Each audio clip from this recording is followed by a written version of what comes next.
So I'm going to talk in general about the Florida OJ system. It is a journal management system. So we're using it. What it does is it standardizes the process that we use for publishing. It keeps a record of the progress of the submission, so that as an author, as a reviewer, as an editor, you can see what you can see about what's going on about the progress of the publication. It allows us to manage the emails and the files associated with the submission all in one place. And it provides a support that allows us to handle that double-blind peer review. The platform is hosted by Florida Online Journals, which is a service of the Florida Academic Library Services Cooperative. It allows us to sort of structure the EDIS publishing. EDIS is publishing as a journal. So we've already submitted a request for a ISSN, which is a standard serial number. So EDIS has the number 25760009 as a serial publication. EDIS, this does not replace the EDIS website, but allows us to participate in a lot of the functions that a scholarly publisher participates in. So the URL let me go ahead and click through to this.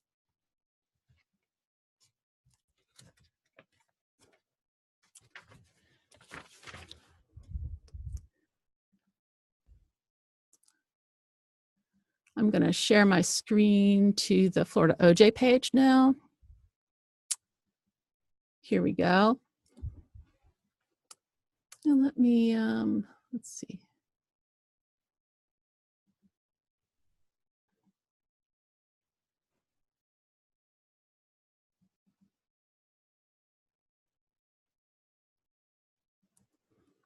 Okay.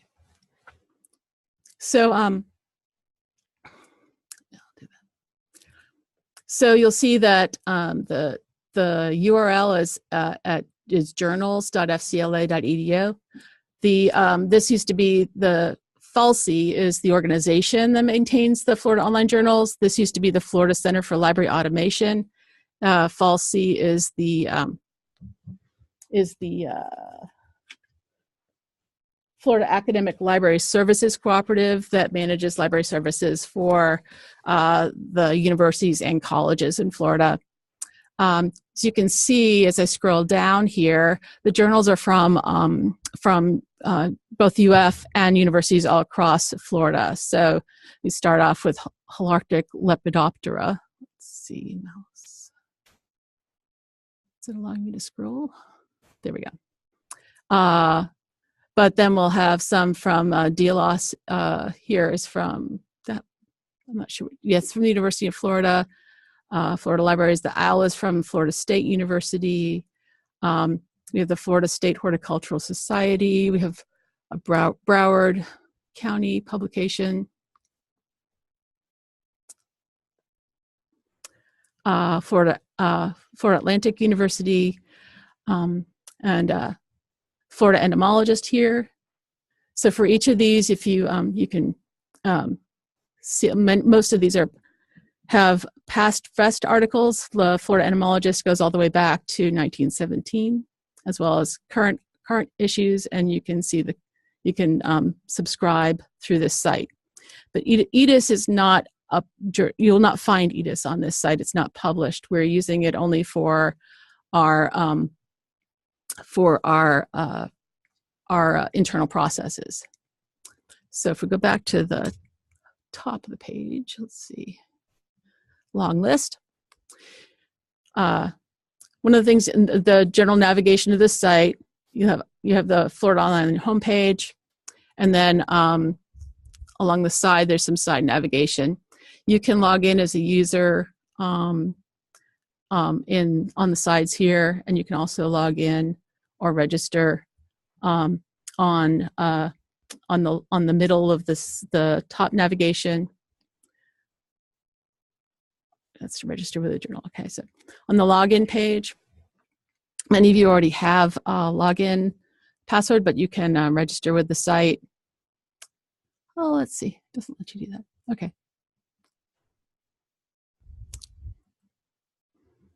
Okay. That's interesting. Okay. I'm going to go ahead and log in.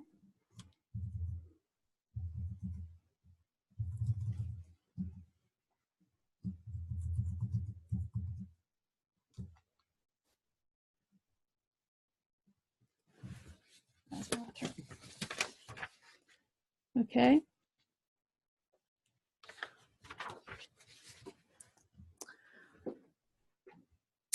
So I've logged in as an author. I have two roles in the journal, as an author and as a reviewer.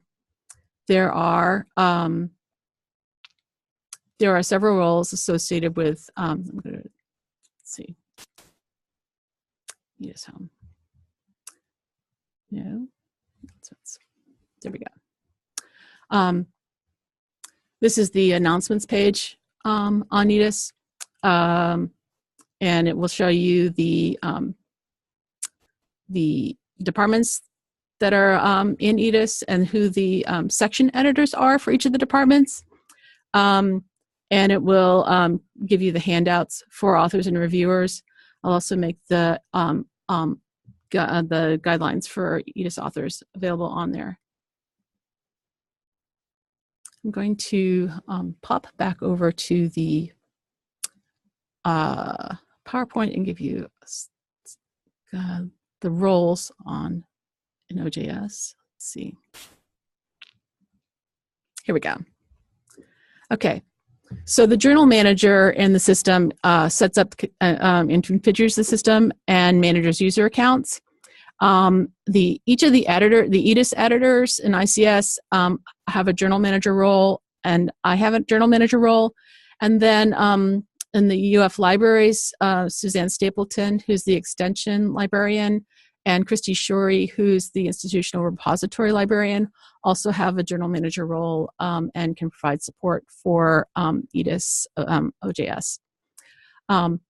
The editors in the system oversee the editing layout process and have a role across all of the sections in OJS. So Susan, Amanda, and Sarah in ICS have editor roles. The program leaders also have editor roles, so they can have a big picture view of what's happening in the system, although they use the system as blind reviewers for making their approvals. The section editors are typically faculty members in each of the departments and centers who manage the peer review, the blind peer review for their departments. And so they will be the ones assigning reviewers for the departments and then sending to the department chairs and program leaders for approval. And then reviewers go through a series of steps to review the publications, and authors are the ones who submit the publication. Only the submitting author for each submission uses the system. The co-authors receive email, but don't use the system to track the publication.